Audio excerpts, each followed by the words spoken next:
ကျမလာပါတဲ့ဆန္ဒလေးပိုင်ဆိုင်ခြင်းတဲ့သူတိုင်းသိထားတဲ့အရေးကြီးတဲ့အချက်လေးတစ်ခုကြောင့်ဒီနေ့မျှဝေပေးတော့မှာပဲဖြစ်ပါတယ်ဒါကတော့ pH level အကြောင်းပါ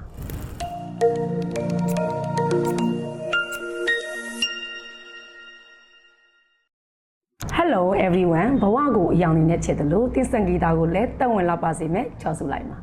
pH ဆိုတာဓာတုဝေဒမှာသုံးတဲ့စကားလုံးတစ်ခုပဲဖြစ်ပါတယ်ဘယ်အရာဝတ္ထုမျိုးမဆို pH ကအကဲဖြတ်ပေးနိုင်ပါတယ် pH 7က neutral လို့ခေါ်ပြီးဂျားမှရှိတယ်နံပါတ်9တက်ငယ်တယ်ဆိုလို့ရှိရင် acid အချစ်နဲ့ဖြစ်ပြီးတော့မှနံပါတ်9ထက်ကြီးတယ်ဆိုလို့ရှိရင် alkaline အငန်နဲ့ဖြစ်ပါတယ်ဒါဆိုကျမတို့ရဲ့သပင်ရဲ့ pH ကဘယ်လိုလဲတဘာဝအတိုင်းကျန်းမာတဲ့သပင်နဲ့ဥယျာဉ်ပြရဲ့ pH က 4.5 ကနေ 5.5 အထိပါ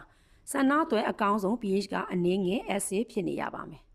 ဘာလို့လဲဆိုတော့ဒီ acid ပုံဝင်ချက်မှာဆန္ဒကိုကောက်ွယ်ပေးနေတဲ့ cuticle လွှာလေးတွေကကြိတ်လှုပ်ရှားမှုနေပြီးတော့မှသပင်ကိုကြည်လင်ဝင်ပါစေလိုပဲဖြစ်ပါတယ်ပျက်စီးမှုနဲ့ bacteria ကိုလည်းတိုက်ထုတ်ပေးနိုင်ပါတယ်ဒါပေမဲ့ကျမတို့သုံးနေကြ shampoo တွေ conditioner တွေ styling product တွေကဒီ pH ဆက်ကိုပြန်ရင်းစေနိုင်ပါတယ် pH မြင့်နဲ့ alkaline ပစ္စည်းတွေကိုသုံးပြီးရဆိုလို့ရှိရင်တော့ဆန္ဒရဲ့ cuticle လွှာလေးတွေကပွင့်ထက်လာပြီးတော့မှဆန္ဒက6တွေ့ကျူပေးပြီးတော့မှဖူးရောင်လာတတ်ပါတယ် pH ကိုပြန်ကြည့်ဖို့အတွက်ဆိုလို့ရှိရင်တော့ pH နှိမ့်တဲ့ conditioner ဒို့မဟုတ် apple cider vinegar လိုမျိုးပစ္စည်းတွေကိုသုံးဖို့အကြံပြုချင်ပါတယ်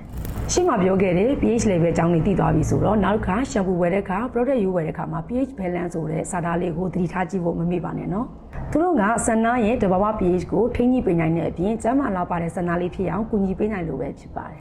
ကဲဒါဆိုလို့ရှိရင်ဒီနေ့တော့ဆန္ဒလေးကိုကျန်းမာလာပါအောင်ဘယ်လို view စိုက်ရမလဲဆိုတာသိသွားပြီဆိုတော့နောက်ထပ်ဗီဒီယိုမှာဘယ်လိုမျိုးကြောင်းရာလေးသိချင်လဲဆိုတာဒီဗီဒီယိုရဲ့ comment အောက်မှာမှတ်ထားခဲ့လို့ရပါတယ် Your hair your signature ကျမကတော့မချောဆူလိုက်မယ်ဖြစ်ပါတယ် See you in the next video